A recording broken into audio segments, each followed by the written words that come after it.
Hey guys, how are you? Jeff Douset here at the Petroleum Museum in Midland, Texas. We're in the Chaparral Gallery. Yeah, do you know Chaparrals? You know Jim Hall? You know Aerodynamics? Come along for the ride.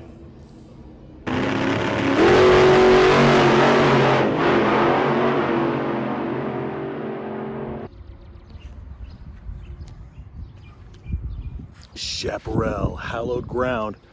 We're here at the Petroleum Museum. This is the side entrance. I just happened to walk by. I parked over there and yeah, Chaparral entrance.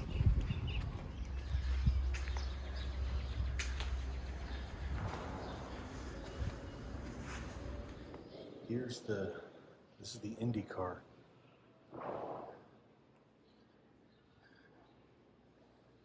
It's the Indy Car.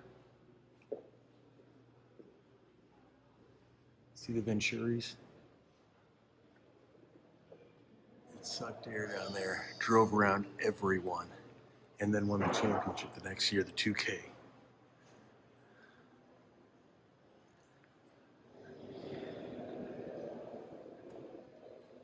Chaparral 2.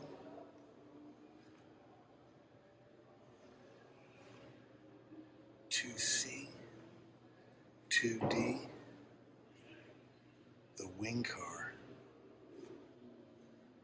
and the closed cockpit wing car.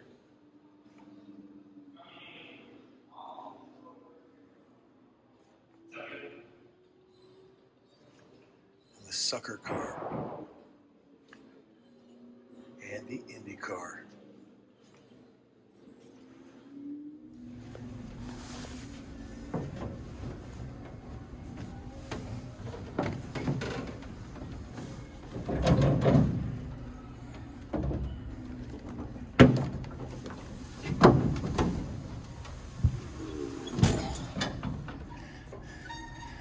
There we go. Just got inside one of the Chaparrals. Hope, shh, don't tell anyone. Get the steering wheel on.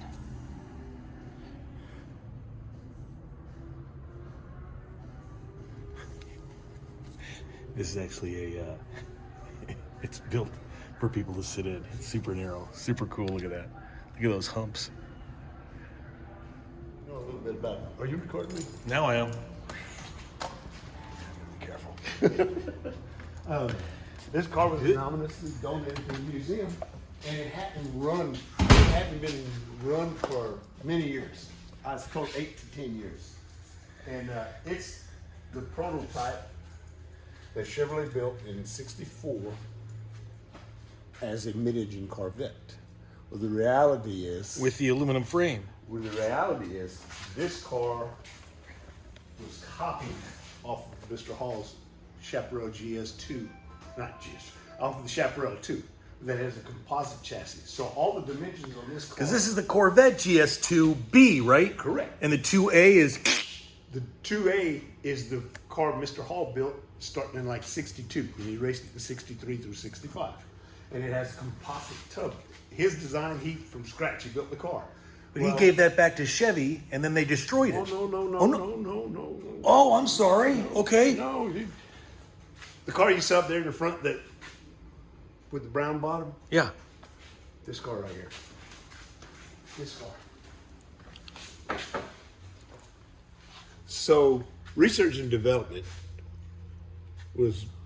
had an engine program with Mr. Hall. They were supplying him with aluminum small block Chevrolets. Jim Musser, one of the engineers over there, copied that car with this. And told Mr. Hall, if you build your chassis out of this sheet aluminum, you'll save 100 pounds. Well, the Chaparral 2 weighs 1,550 pounds. When they brought this car was 1,450 pounds. So you lost 100 pounds, and that at that weight, that's a huge amount percentage-wise.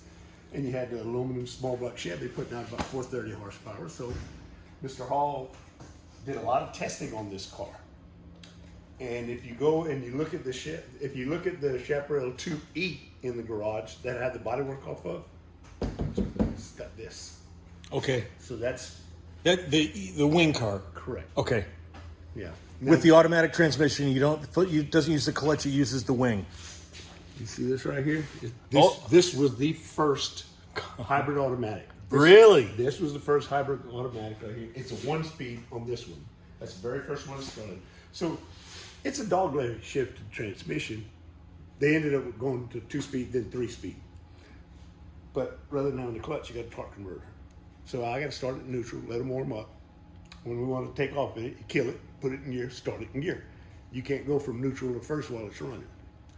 So you start them in gear, it's a torque converter, you hold a brake and just run it off of that, and then you take off, and you just, when you're shifting on the others, you just blip the throttle and shift, you know. Mr. Hall liked it because when you come into a corner, even before he had the wing, when you come into a corner, when you back off, because you got the torque converter, you don't have that drag and throwing all the weight on the front. He can stay balanced in the corner better. And at that time, the back tires were like 5 or 6 inches wide. There were no traction with the manual transmissions. Oh, okay. So that torque converter kind of helped with the traction control too. So that's why they went with that at that early of a period, and he just stayed with it after that. And in the later cars, when you get to like the First one. when you get to the high wing car, the 2E, they were a 3-speed by then. So where normally there'd been a clutch, there's a wing pedal, works hydraulically, you know, Slave Master. And, you know, its default position is in the downforce. And when it's in the downforce, it also has the duct in the front because the radiators are moved to the back. So you have downforce in front, downforce on the back. When you come in the corners, the way Mr. Hall said, when he comes out of the corner to a straightaway, both feet to the floor. Wing pedal to the floor, gas pedal to the floor. Wing goes in neutral position, a flat blocks that wind over there so it stays balanced and there's less drag. And when he comes into the corner before he hits the brakes, let off the wing pedal, equal pressure down on the car, help slow the car down, and then he can just feather the brake going into the corner to keep the balance of the car. And so that was the whole part of what he was. And wasn't, like you said, the radiators on the side, was it one of his innovations as well? Yeah, well, this car right here, the radiator's right here, but when you run it, the heat was going into the front of the car. So when he redesigned the car with the tubs, with this aluminum tub, he put the radiators in the back. And it eliminated the heat, got less weight on the front end, but also... Less weight's a good thing, right? Always. Weight's the enemy. Weight is the enemy. Now what I'm doing with this car right now, Jeff, is I really was going to try to get it running when you were here. That would have been awesome. That's what I was going to do. Because... and what is it, 327? What size engine? Yeah, it's a 327. Oh, okay. Yeah, it's a 327. Roughly 327. So, you know, the truth on this car, it is a 327. On the Chaparral cars, it varied on the track they went to. If it was a long straightaway track, they went with a big bore short stroke for high RPM. And if it had a lot of turns, they'd do it a small bore long stroke to have more torque in the corners. Interesting. And, yeah, he had a specific engine for the track that he was going to, you know. So this right here is the 327. And when we go back and look at the Chaparral 2, you'll see the similarities between it. But like I said, I was going to try to get this one running. So I said, okay, put water in it and everything. Because we have them dry in the museum. And I heard some water leaking. I said, I wonder if they left the petcock open. So I opened it up. This radiator is leaking. It's like Swiss cheese. Oh, no. Yeah. And is that the original radiator? Oh, yeah. Oh, wait, this is the original radiator? This is the original radiator. And Wow. timeline, because this was set for so long with nothing in it, you know, it corroded. It had that, when it's got that white powder in it. But what this It's radiator a part of Corvette history. is part of Corvette history, and that's a Corvette radiator. That's what, you know, if GM had the parts, that was where they, if you get, like, this is probably similar to like a 62 Corvette. Come on. And yeah, and I had to replace both radiators on the Chaparral 2E this year. It just split, you know, and it's raced in 66 fittings, and this fitting right here, but these tabs right here are the same as like what you're. I'm surprised at this. Yeah, there's the Chevrolet part number right there. Unbelievable. 3150916.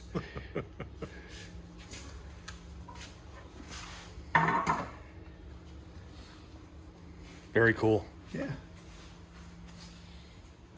CD ignition. So simple. Very. That was what made it successful. The Corvette GS-II B. Correct. When Chevrolet actually built a prototype, a Corvette GS-II, and they brought it to Mr. Hall, and I saw some pictures of it and I asked him about it, and he said, he brought me that car. He says, I wasn't impressed with it at all. He said, it was boxy, it was made of steel, it was heavy, it didn't handle. He said, well, what do you think? He said, I don't really have any use for it. So they destroyed the car. He said 6 months later, they came back with this one. And so this was the one that they copied it off of his car just to save the weight. And that's how he ended up doing the aluminum chassis cars. Excellent. Wasn't there, didn't he have to sign something to say, I'm going to give it back? And he's like, no, I'm just going to keep it in the shed. I'm not going to get into any of that. Aha! No. I love it. I'm so glad it's here. I'm so glad you're getting it back running. Yeah. Yeah. Let me know when you get it fired up. I'll come out. Absolutely. These wheels were the same wheels that Mr. Hall ran on the Chaparral 2 in the beginning. You see the third picture from the floor? Okay. That one has the solid wheel. In 65, they went to that mesh design to make them flow better because the brakes would get hot. And what are these made out of? Magnesium. They are magnesium.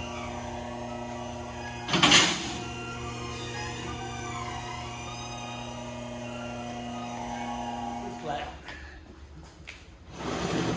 Oh, basically. Yeah. For aerodynamics, and just opening to where you can air through the backside of it. Dry sump.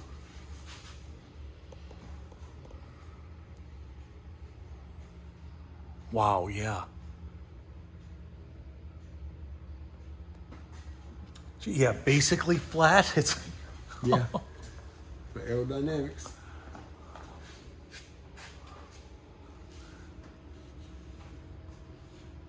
wow, amazing.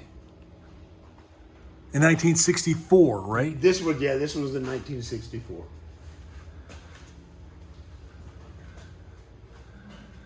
Yeah, well, ladies and gentlemen, there is the underside of the Corvette GS-II B. I can show you where the torque converter. Oh yeah, and there's the torque converter. It's an automatic, the first. Wow, that's history right there. Yep. Torque converter. Wow, thank you. R&D, Chevrolet Research and Development. There, their GS-II. All dusty. This thing is like Speed Racer.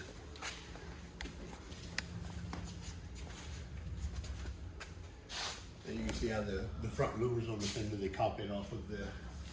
See how this has the louvers on the front here? Yeah, that's the 2, right? That's the 2, correct. And that was to release pressure? Well, yeah, if you look in this early version, when they had the solid wheels, they were working on downforce, but he still had drag. And when he figured out what was happening, his air was getting caught up under the fenders like parachutes. So he started relieving the fenders and then opening up the back of the car to let the air escape out of it to where he could get more downforce. He ran this car 63, 64, 65, a total of 39 races they were entered in it, and he won 22 of those races. So it won over 50% of the races it was in. Then they built this car after the 2, then the 2C. The 2E is built off of that aluminum chassis. They moved the radiators to the back and put the high wing on it. The wing car. The wing car. That is the first one. He was an innovator.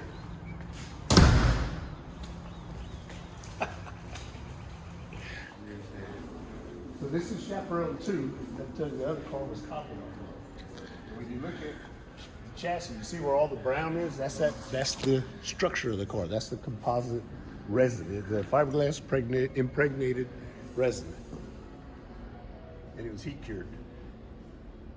And Mr. Hall said that people kept asking him why he painted the bottom brown. He said, I didn't paint the bottom brown. That's the color of the resin. He said, you know how much a gallon and a half of paint weighs? No, yeah, not cost, weighs. The weight. All wasn't about the weight. That's Yep. funny. But you can see the similarities between the Corvette in the shop and this car right here. Oh yeah, Racer X swoopy. Yep. And this is another small block. Yes. This is all aluminum small block.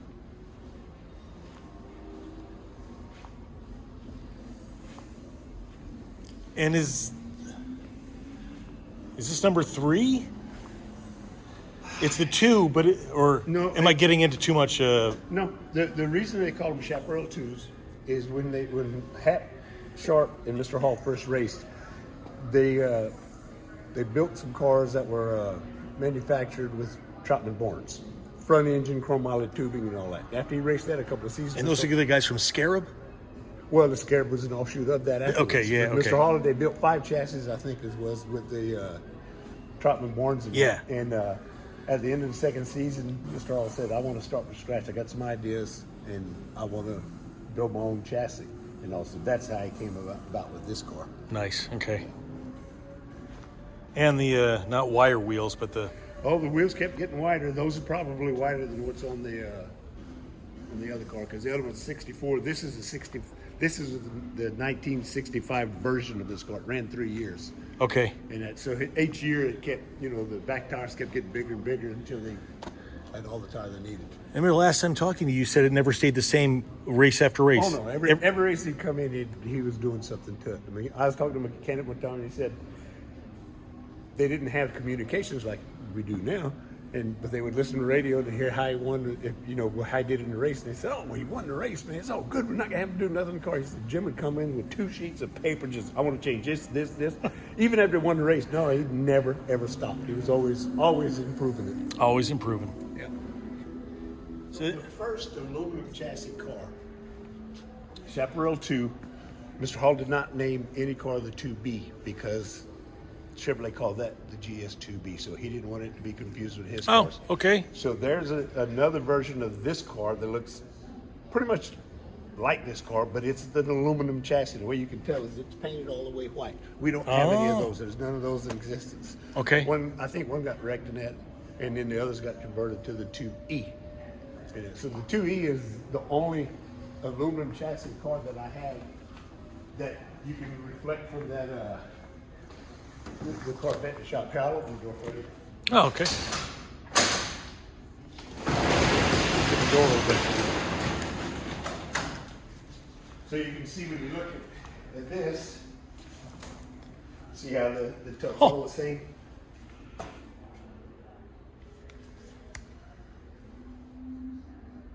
Even the way the switches and everything are mounted up. Hey, look at that, and this is just. This is, they call them doors. They're Yeah. just fairings, basically. Well, is it the H with the not the velocity stacks, the Venturi? That car over there. Yes, the H. The H, yeah, those are the doors, and because of some sort of rule. Yeah, It's you had like- that doors to get in. You have to have doors, so yeah, those are doors. Those aren't doors, yeah, but they satisfy the rule makers. Well, they open up. But they open up. They open up. Okay. And that car was originally designed with the top completely enclosed. That was like a wing. But when Surtees came to drive it, he said, "I'm not driving it like that. They're going to open it up." So Hall said I had to reshape the whole front of the car so he could get in from the top. Did it ever get run? It ran 4 races. No, but with It completely did rattlesnake enclosed. testing, but never in a race. Okay. No, never. Could you? I can't imagine what that would have done with him driving, knowing the car. You know what I mean? Yeah, yeah. So the wing car. The wing car. Now this was the first car that was open to the track. And the thing that a lot of people didn't realize, and remember, Mr. Hall's an engineer. He's a great businessman, a great driver, and an engineer. So when he wanted to build this wing, these are all his ideas he had. He wanted to mount it directly to the uprights. So the wing is bolted directly to the upright right here. So the suspension can work independent of it. And the way he came up with that idea when he was working on the Chaparral 2 and the 2C, he was trying to put more downforce on the back, so he kept making a bigger wing, and it was ending up bottoming out the suspension. The more pressure, it just bottomed out. So if they put stiffer springs on it, it was too stiff. You know, so he wanted to have that soft chassis, but still the downforce to the, so the wing was straight to the top. And because as an engineer, he even wanted to have this structure to where it didn't get stressed. You have a Watts link in here so that when you're turning and have the unequal balance, that the stress is relieved on that Watts link inside there. Amazing. And you can see in here, like it's in downforce position right now. It's right into the struts. Yeah, the downforce position of the wing, and then your flat right here is full downforce. And whenever it goes into neutral, this flat also closes mechanically. It blocks the wind from coming over here, so you don't have all the downforce on the straightaway. Okay. Because there was too much drag. He would lose too much top speed if the wing wasn't movable. And then the front end would lift otherwise. Correct.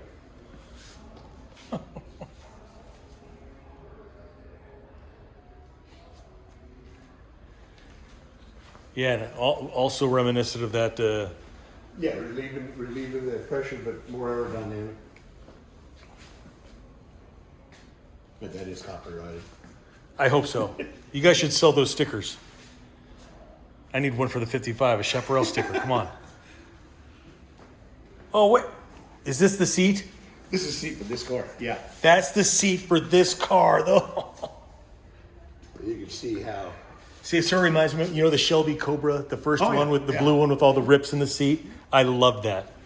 Oh, look at So all you the... can see you're sitting right here, and here's a heat exchange. So you're sitting on top of the heat exchange from the oil and water, and you have your radiator. When I'm warming it up, I can Oh. feel the heat coming off of this. Really? And there are the So in radiators. back, if you look like this, they have insulation in there, so you didn't. Yeah, that's insulation. Yeah.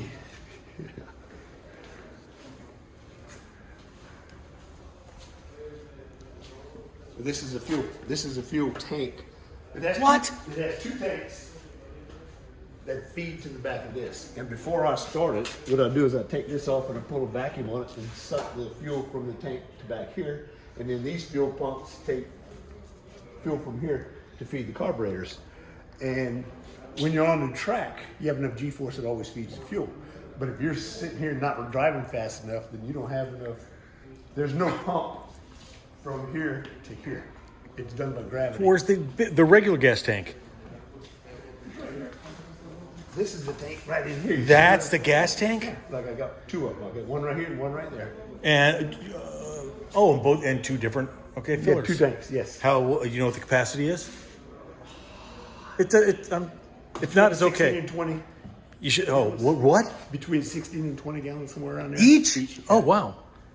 Well, these were designed to run 200 miles without coming into pits. That at the Can-Am series, that's what they were. They were roughly a 2-hour race, 200 miles. And so if you had to come into the pits, you probably wasn't going to win. Oh, yeah, right? You know, so that's what they. Right. And then, isn't this another, he created the removable steering wheel.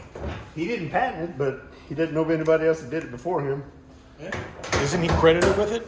Huh? He's credited with it, though, isn't he? We're not going to argue it. Oh, well, I didn't mean it like that. Yeah, I mean, I think that's super cool. it is. I mean, the side pod radiators, the wings, the aerodynamic, the side pod radiators, and the removable steering wheel are in every race car now, Yeah. or some form of aerodynamics. This car is 1966.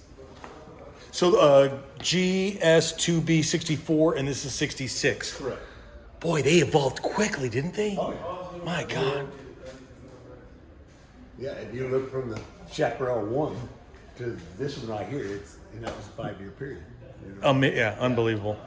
It was that time, you know, it was just the time when cars were really advanced. And I love the... That gets scratched when we put the cover on it. Oh, it's not from a helmet? No, it's not. Ah, Because okay. You see that? You see the bodywork? Oh, yeah. When we put the bodywork in, we got to come over here and fit it underneath this and get it to cover. So it actually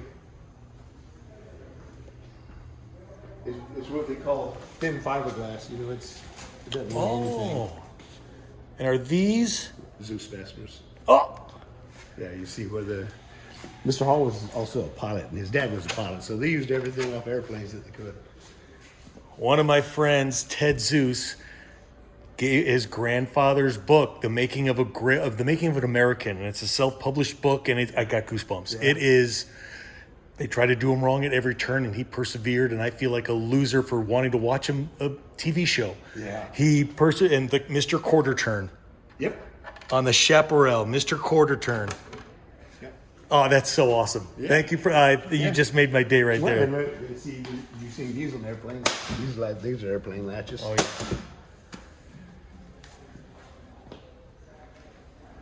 And between a 318 and a 3. Well, yeah, more closer to a 330, 331. Okay. 327, 330. I don't remember. I don't think there were any rules because it was an unlimited class, but they just hadn't made the big blocks competitive yet. And as a matter of fact, this car right here is the first of the big blocks, and it's that's the one that's been getting the most attention this year. It is. It's the Chaparral, the 2F. It's Well, I one love of the them- Texas license plate. I mean, that's Well, they were licensed, what? Well, these were called endurance cars. They ran in Europe, and the rules said you had to have brake lights, turn signals, windshield wipers, headlights. They had to be a street legal car. I didn't know that. Yeah, that was part of the. So Okay. They Love even had that. to have a spare tire. Spare tire went in here. This flap comes over there. And so is this car over here. And these two cars are built off the same chassis that the 2 is. It is okay. Yeah, you look inside and see the brown composite. Oh, the brown composite. Yeah. All right, and so the shifter handles for the automatic transmission. Yes. Okay. Yeah, it's a 3-speed. 3-speed in this one. And this is the first big block. Big block Chevrolet power. And this car right here, one of the stories on this car right here is I had to change the flywheel on it. Don't even call it a flex plate because when I just started, walked a little bit and it ate the teeth off at an angle. And Mr. Halls, he was actually there and he said, "Man, you got your work cut out for you."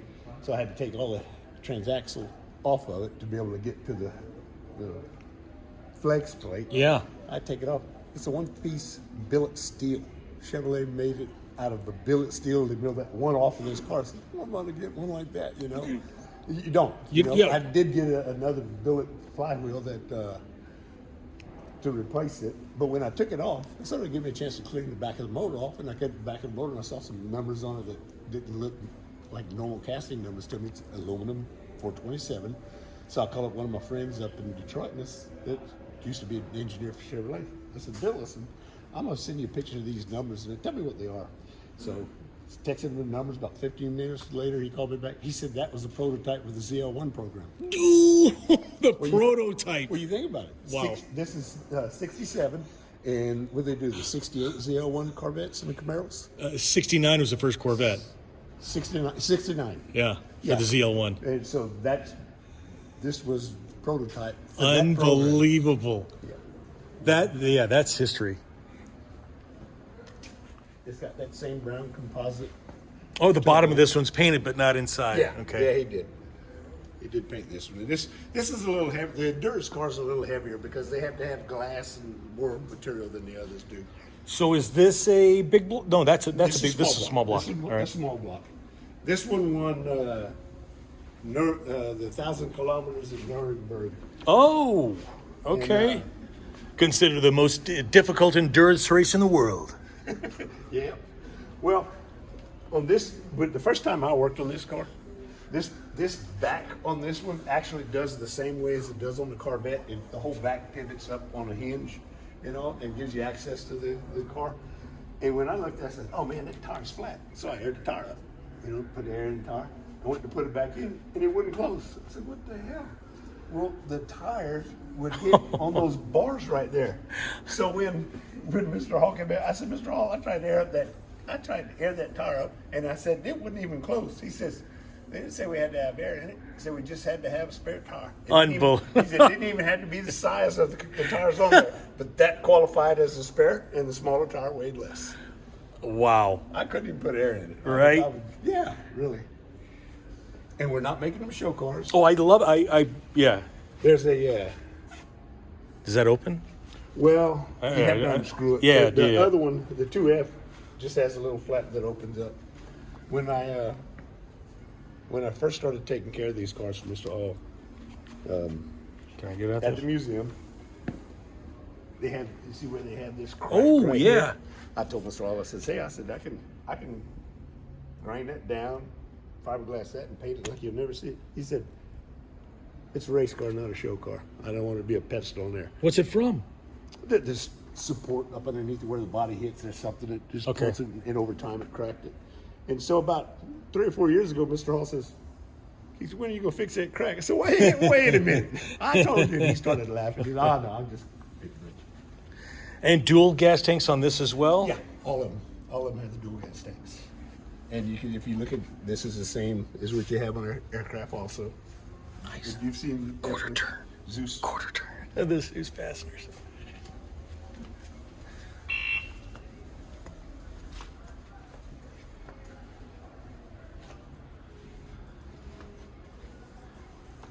The 2D, The 2D. winner of the 66 Nürburgring. 66 Nürburgring. The 1,000-kilometer Nürburgring. This car right here, since last year and this year, because it's the 100th anniversary of Le Mans 25 hours of Le Mans. Okay. And in 67, the history talks about your Ford GTs against the Ferraris, Ford versus Ferrari. Well, this car was in that race. Phil Hill drove this car. And this car set the fastest lap in that race. But it blew the seal out. I think it was 13 hours. This car set the fastest lap in the Ford versus Ferrari race. Very cool. Now, it wasn't on the pole position. It didn't have the fastest Qualifying time, but the fastest but lap it had time. the fastest lap in the race. Because my nephew asked me after he saw the movie, you know, what's your favorite car, Uncle Jeff? It's like the P3 is, well, what's that? That's the one that lost. Yeah. But to me, it's the sexiest car in the world. And you know, yeah. Well, and if you go back and look at the movie where they show some of the film, they show some of the original footage. Yeah. Ferrari Yeah. versus Ford, or the Ford versus Ferrari. You see this car in that a couple of shots because you see the high wing. None of them had high wings. None of them. But you'll see that wing if you watch just for a couple of seconds. You can see this car in that race. Chevy big block power. The prototype ZL1 engine. That's so cool. And it is a 427. The other two big blocks are like 460 or 465 cubic inch. Oh, okay. So the sucker car is a big block, and then the H. Yes. All right. Yeah. The other big block car was the 2G, and it looked similar to the E, but and it was an aluminum car, but Mr. Hall got in a bad wreck in 1968 in Vegas, and it crushed that car and it hurt his feet. And that's The end of his racing. well, he still raced a little after that, but his feet bothered him. Yeah. You know. It hurt him for a while. As a matter of fact, this car was under the development, and this car was supposed to be at that race, but they were having some problems with some stress fractures on that rear support, and so they were working on that. So he just brought the 2G to that race and got in a wreck in it. So Mr. Hall never raced this, and he had his feet he was recovering from his injuries. He hired John Surtees to drive this car. Surtees ran it in 3 races, and I forgot who drove it the fourth. One of his, somebody had a rookie license that worked for Mr. Hall and drove it the 4th race. I can't imagine what it would have done with Mr. Hall behind the His wheel. idea is the way that he'd have done it. Yeah, 'Cause Covered he up. wanted the aerodynamics. He said he wanted the car. This was a wing, is what it was, and the wing went downforce and minimum drag. As a matter of fact, they had such little drag that they couldn't get air. The radiators in the back, and they couldn't get air into the radiator. It would just go over it. So they had to make those little diffusers there to cause the wind to come in and cool the radiator. The other innovation on this car that's not well known is it has 2 little hydraulic cylinders on it that's controlled by all pressure in the engine that can adjust the right height of the car. What? Yes. And Ronnie and I often talk about, we think it's the first active suspension car there was, but Really? we don't have anything to Does this move? The wing? It does move. You can see the hydraulic cylinder. They outlawed the high wings that were mounted to the uprights. They said you had to put the wings on the body after that. So this is mounted to the body. Okay. And What are these called again? I call them vortexes. Vortexes, okay.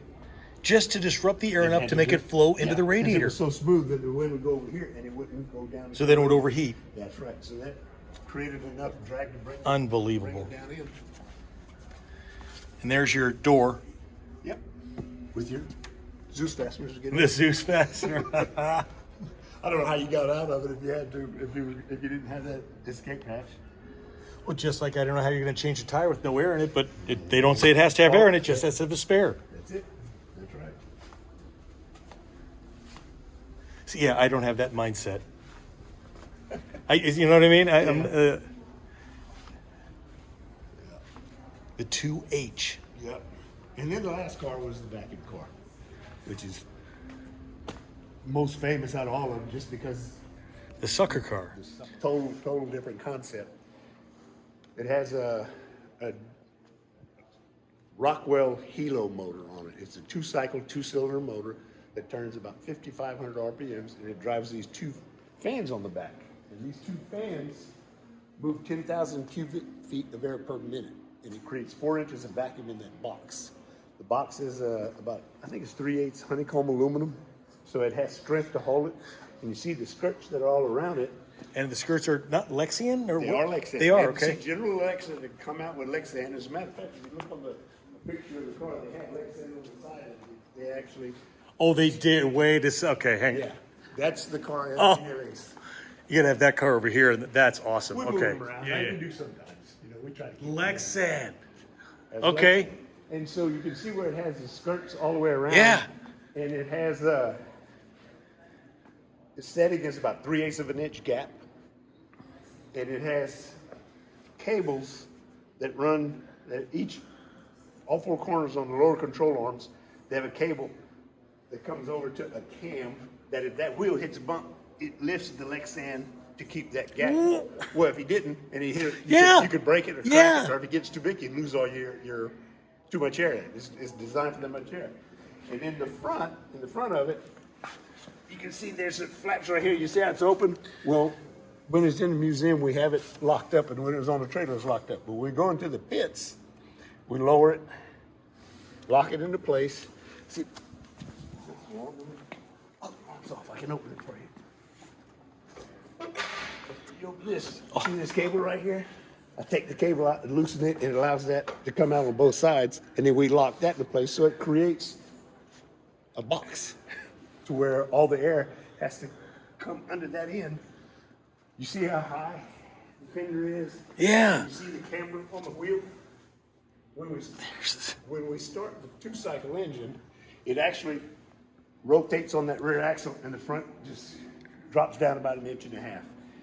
And it'll actually push the car 20 to 25 miles an hour with just the fans moving if you don't start the big block. With just the fans. Just the fans running. It'll move it, sucking the air on it and pushing it out. You told me a story. You had somebody in the car at one point, and it's James. so loud they didn't realize. Oh, that was James? James and I work together a lot. Yeah. It's my responsibility to take care of the cars, but James is an old dirt track racer and all. So I started letting him sit in the car, warm it up, and I'd check for any leaks and all that. Used to, I'd do it, and then when someone would say something's wrong, I'd have to kill it and get out. And I said, well, James, you want to start it? And he was eager to do it. Yes. So he got in at one time, and he went and started it up, man, and he started the 2-cycle up. And said, James, hit the brakes. They started moving the car. He didn't even realize it was because you watch the gauges and all. But when you start the 2-cycle, you can't hear the big block running when you're idling. Now, in the full throttle, you probably can. But when you're sitting in the cockpit, it is obnoxiously loud, ear damaging. Because it's just straight pipes right off of the head. You see, those 2 holes right there are the 2 intakes. Okay, air intakes? Yeah, that's where for the carburetors. Wow, yeah. And here's the exhaust right off of the head. I mean, And you said helicopter, helo. it's JLO is the name. Is how it's Oh, spelled. okay. It's called Hilo is the name of Gotcha. it. Rockwell Hilo motor, and it actually came off of it was designed for a German snowmobile. That's what I thought. Okay. Yeah, German snowmobile. Because that's what I have been saying. It's a snowmobile engine. Okay. Correct. The sucker car. So just with a fan on, it sucks that front end down at least an inch? Inch and a half. Inch and a half. God.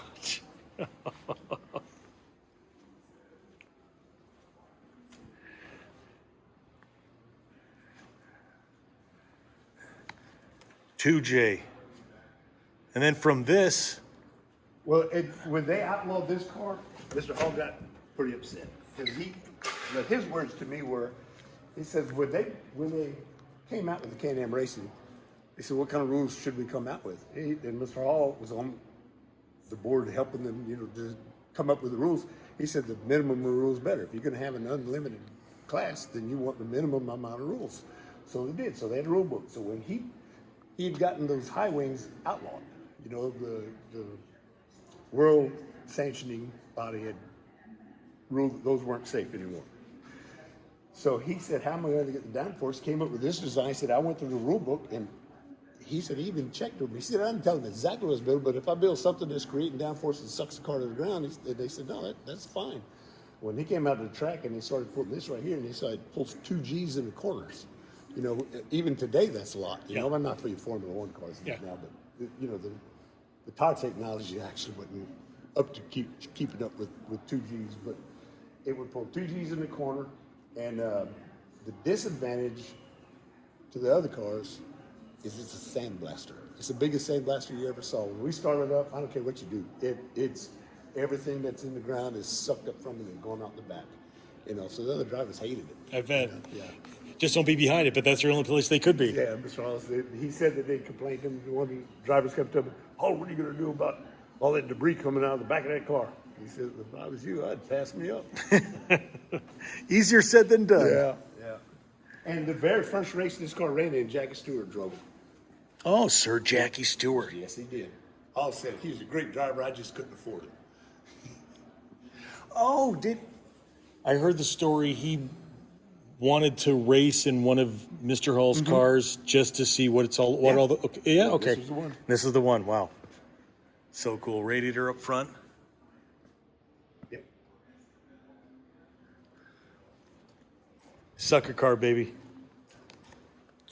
Right here is 1980. Mr. Hall and Carl Haas got together, and in '78, they bought. I think it was the Lola they bought and ran the Lola, and they won the Indy 500 with their Lola in '78. I think it was the Indy 500 they won. They didn't expect to be that successful because they were wanting to build his chassis. This is Mr. Hall's design right here. So in '79, all the cars were flat underneath. Well, Mr. Hall said, "What I'm doing is I'm going to treat the car like it's the upper part of the wing and the road's the bottom of the wing.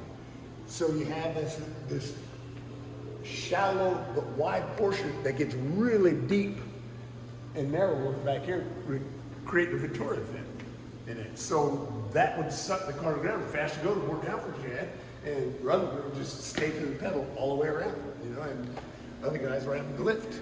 It was like I got to put a part of that video in there. It's like after the first lap, he's 100 yards ahead of everyone else. And I don't remember of how dominant it was, but After the first lap, it was dominant. Yeah, it was dominant. And I mean, yeah, and he won by a big margin. and then the next year, he won the championship with this thing, right? This car ran in '80. Johnny Rutherford ran. Oh, that's right. Okay, And Johnny Rutherford. I think I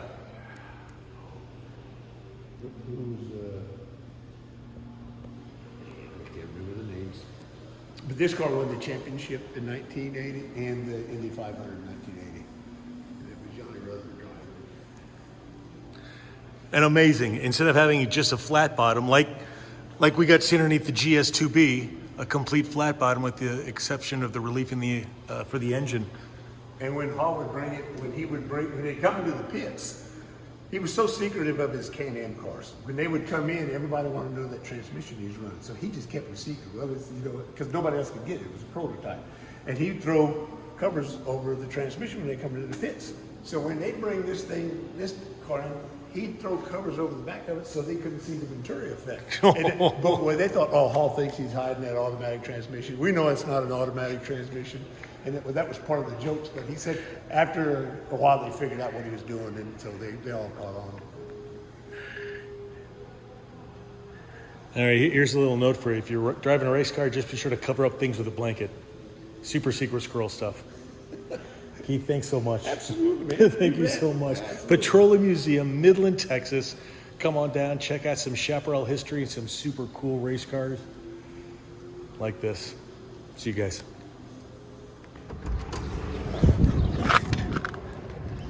All right, Keith called Mr. Hall and gave me the okay. I'm not breaking and entering, but it's out here, hidden in plain sight. Employees only. This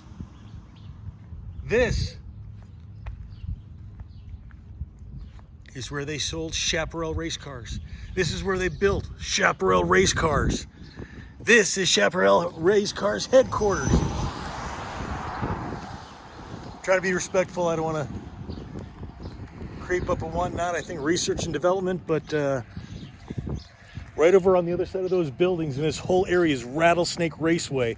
When Chevrolet had that edict that they didn't go racing, well, they had Jim Hall, and Jim had his own track. So when they supplied him automatic transmissions and all this other sort of super secret stuff, he tested it here. So yeah, that was kind of a way that they circumvented the no racing edict. Pretty amazing, right? Chaparral race cars, Petroleum Museum, Rattlesnake Raceway. Pretty cool stuff. Thanks so much for coming along. Give me a like and subscribe if you stuck around this long. I'd appreciate it. And until next time, I'm Jeff Douset. I drive a 55. Adios, amigos.